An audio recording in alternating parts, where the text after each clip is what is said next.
दोस्तों आज मैं आपसे बात करने वाला हूँ होम्योपैथिक मेडिसिनल सिस्टम की एक ऐसी मेडिसिन के बारे में जिसका कि बहुत ज़्यादा उपयोग होम्योपैथी में किया जाता है और वास्तव में वो बहुत ही अच्छी मेडिसिन है।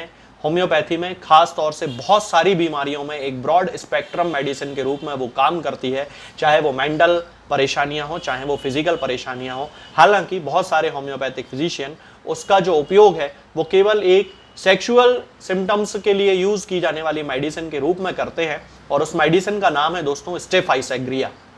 आप लोगों ने बहुत ज़्यादा सुना होगा, बहुत सारे डॉक्टर्स इस मेडिसिन का यूज़ करते हैं, लेकिन जो उसकी एक्चुअल डायग्नोसिस है वो पेशेंट के जो सिम्टम्स हैं कि आखिर वो बीमारी उसमें उसके अंदर डेवलप होती क्यों है, वो आप लोगों को जानकारी नहीं रहती है कि आखिर ये सिम्टम्स उस पेशेंट में आते क्यों हैं। तो ये जो मेडिसिन है आज इसके बारे में मैं आज आपसे बात करूंगा और मैं आपको बताऊंगा कि हम स्टेफाइसेग्रिया को किन किन कंडीशंस में यूज कर सकते हैं, ना केवल इसके सेक्सुअल सिम्टम्स के बारे में बल्कि और ऑर्गन्स पर इसके जो इफेक्ट होते हैं उन सब के बारे में मैं आज आपको बताऊंगा। तो चलिए दोस्तों शुरू करते हैं। सबसे पहले हम इसके माइंड की बात करते हैं, आखिर कि ये जो व्यक्ति होता है स्टेफाइसेग्रिया का जो पेशेंट होता है वो किस तरह का होता है। दोस्तों ये जो व्यक्ति होता है ये बड़ा ही क्यूट व्यक्ति हम इसको कह सकते हैं, बड़े अच्छे नेचर का व्यक्ति होता है, लेकिन इसको गुस्सा बहुत जल्दी आता है। ये जो पेशेंट होता है जरा जरा सी बात में गुस्सा कर लेता है। अब इसकी सबसे बड़ी प्रॉब्लम ये होती है कि ये इसको गुस्सा आता तो है लेकिन उस गुस्से को ये एक्सप्रेस नहीं कर पाता है, यानी कि उस गुस्से की जो भड़ास है वो अपने मन से उसको बाहर नहीं निकाल पाता है, सामने वाले को कुछ कह नहीं पाता है। अब इसका मैं आपको एक एग्जाम्पल देके बता देता हूं।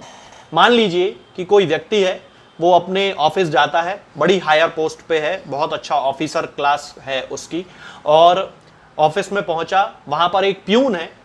किसी बात को लेके उसने प्यून को कुछ काम करने को कहा और प्यून ने उसको उल्टा आंसर दे दिया।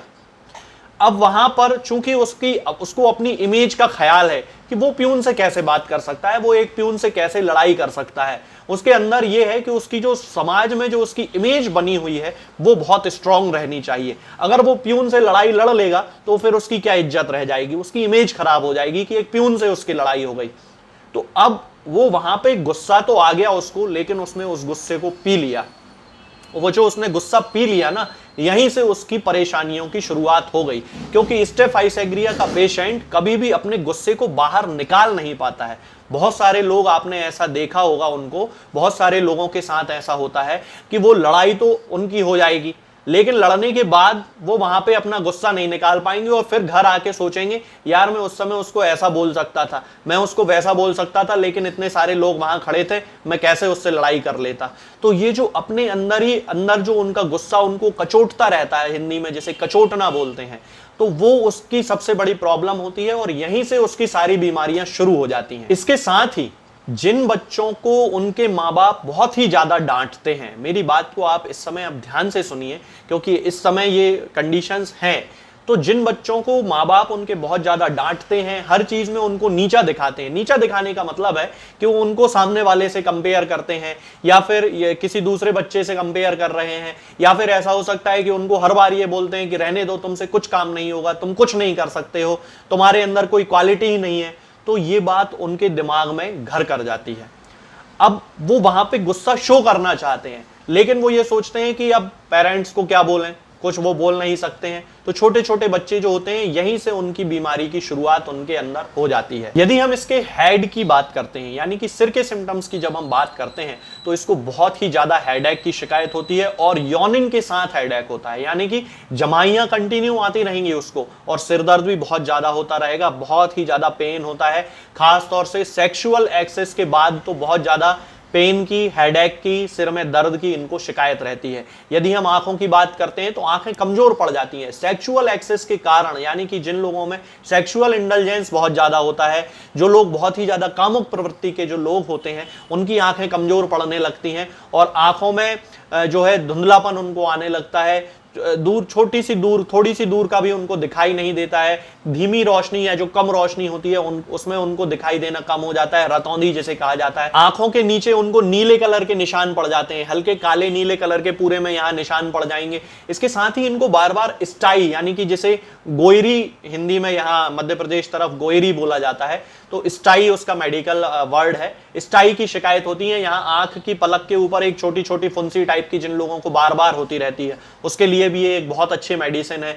इसके यदि हम एब्डोमेन की बात करते हैं तो उसको पेट में दर्द की बहुत ज्यादा शिकायत होती है, गैस उसे बहुत ज्यादा बनती है। इसके साथ ही जिन लोगों को एंगर सप्रेस कर लेने के बाद, जैसा कि मैंने अभी आपको एक एग्जाम्पल दिया था कि वो जो ऑफिसर क्लास का व्यक्ति था, अब यदि उसने वहां पर गुस्सा अपना पी लिया और घर आया और घर आके उसको पेट में दर्द होना स्टार्ट हो जाएगा, तब उस कंडीशन में स्टेफाइसेग्रिया उसको सबसे ज्यादा सूट करेगी। इसके साथ ही उनको पेल्विस जो रीजन होता है, जिसे पेल्विक एब्डोमेन जहां कहते हैं, पेल्विस का जो हिस्सा होता है जहां जिसे पेल्विक गर्डल भी कहा जाता है, वहां पर इनको टेनेस्मस की शिकायत होती है, दर्द की शिकायत होती है। तब उस कंडीशन में स्टेफाइसेग्रिया मदर टिंचर भी कई बार यूज किया जाता है। अब हम बात करते हैं इसके मेल सेक्सुअल सिम्टम्स की। तो ये जो पेशेंट होता है कंटिन्यूअसली सेक्सुअल थॉट्स के बारे में सोचता रहता है। इसकी सोच क्यों होती है मैं आपको बता देता हूं। मैंने अभी थोड़ी देर पहले आपको एक एग्जांपल दिया था कि बहुत सारे बच्चे जिनको घर पे कोई सपोर्ट नहीं मिलता है, जिनको घर में ये समझा दिया जाता है कि तुम किसी काम के नहीं हो, तुम्हारे अंदर कोई क्वालिटी नहीं है, वो बाहर जाके एटमॉस्फेयर में जो सोशल लाइफ है उसमें अपने दोस्त बनाते हैं। वो दोस्त वहां पर उनको पॉर्न वगैरह में धकेल देते हैं, वहां पर उनको एक सपोर्ट मिलता है अपने दोस्तों का। तो उनकी जो हैबिट्स होती हैं, स्मोकिंग, ड्रिंकिंग, सेक्सुअल थॉट्स और सेक्सुअल जो इंडल्जेंस होता है, तो ये जो जितने भी गुण हैं, अवगुण हैं, वो सब उनके अंदर आ जाते हैं। यही कारण है कि वो कंटिन्यूअसली 15-16 साल की उम्र से 14 साल की उम्र से सेक्सुअल इंडल्जेंस करने लगता है, मैस्टरबेशन करने लगता है, हस्तमैथुन करने लगता है, और फिर उसका शरीर धीरे धीरे कमजोर पड़ने लगता है। आंखों में मैंने अभी बताया था 16-17 साल का जो बच्चा होता है उसकी आंखों के नीचे काली नीली धारियां पड़ने लगती हैं, ब्लू रिंग्स जिन्हें कहा जाता है होम्योपैथिक टर्मिनोलॉजी में, मटेरिया मेडिका में इसके लिए शब्द है ब्लू रिंग्स। इस तरह की नीली काली धारियां पड़ने लगती हैं, हस्तमैथुन बहुत ज्यादा करने लगता है, नाइट फॉल की कंटिन्यूअस शिकायत होती रहती है, यानी कि स्वप्न दोष जिसे हिंदी में कहते हैं उसकी इसको शिकायत हो जाती है। बच्चा 16-17 साल की उम्र में ही 30-35 वर्ष के पुरुष के जैसा हो जाता है। उसकी जो सेक्सुअल उत्तेजना होती है वो धीरे धीरे कम होती चली जाती है। इसके साथ ही कंटिन्यूअस ड्रीमी स्टेज हो जाती है। ड्रीमी स्टेज का मतलब होता है, या ड्रीमी स्टेट का मतलब होता है कि वो हवा महल बनाता रहता है, मैं ये करूंगा, इसके बाद मैं वो कर लूंगा, इसके बाद मैं वो कर लूंगा, शेख चिल्ली जिसे कहा जाता है ना, तो उसकी वो स्टेट जो है, मेंटल स्टेट उसकी वो हो जाती है। इसके साथ ही कंसंट्रेशन की पावर उसकी बिल्कुल खत्म हो जाती है, यानी कि कहीं भी उसकी एकाग्रता नहीं रहती है, पढ़ाई में उसका मन बिल्कुल नहीं लगता है, कंटिन्यूअसली सेक्स से रिलेटेड थॉट्स आते रहते हैं, इंटीमेसी से रिलेटेड थॉट्स आते रहते हैं, लड़कियों से जैसे ही बात करता है तो तुरंत उसका डिस्चार्ज हो जाता है। इस तरह के ये सिम्टम्स स्टेफाइसेग्रिया में देखे जाते हैं। इसके बाद यदि हम फीमेल जेनाइटेलिया की बात करते हैं तो फीमेल्स के सिम्टम्स भी लगभग इसी तरह के होते हैं जैसे मेल जेनाइटेलिया के होते हैं। फीमेल्स में यूरिथ्रल बर्निंग के लिए एक बहुत खास मेडिसिन मानी जाती है स्टेफाइसेग्रिया।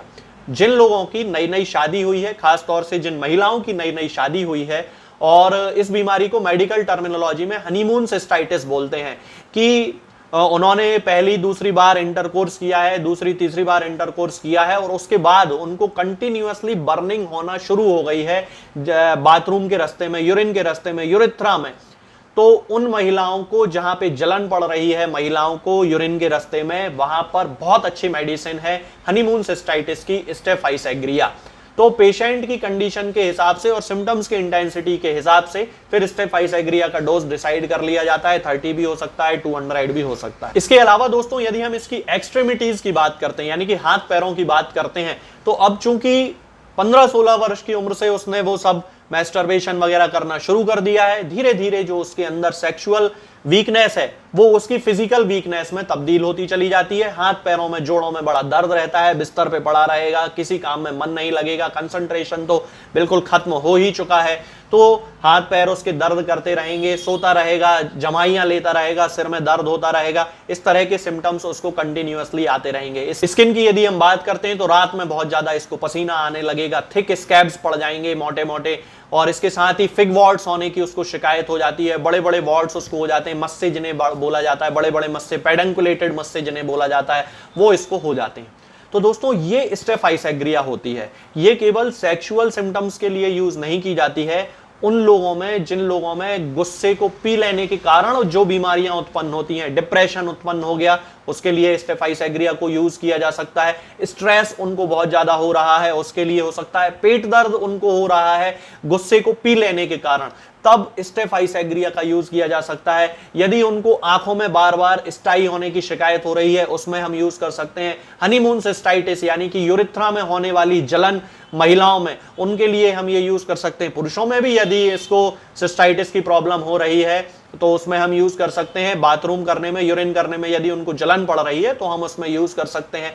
तो अकेले इसका मेल सेक्सुअल सिस्टम पर ही नहीं, बहुत सारी जगहों पर इसका यूज किया जाता है। तो दोस्तों आज के लिए फिलहाल इतना ही।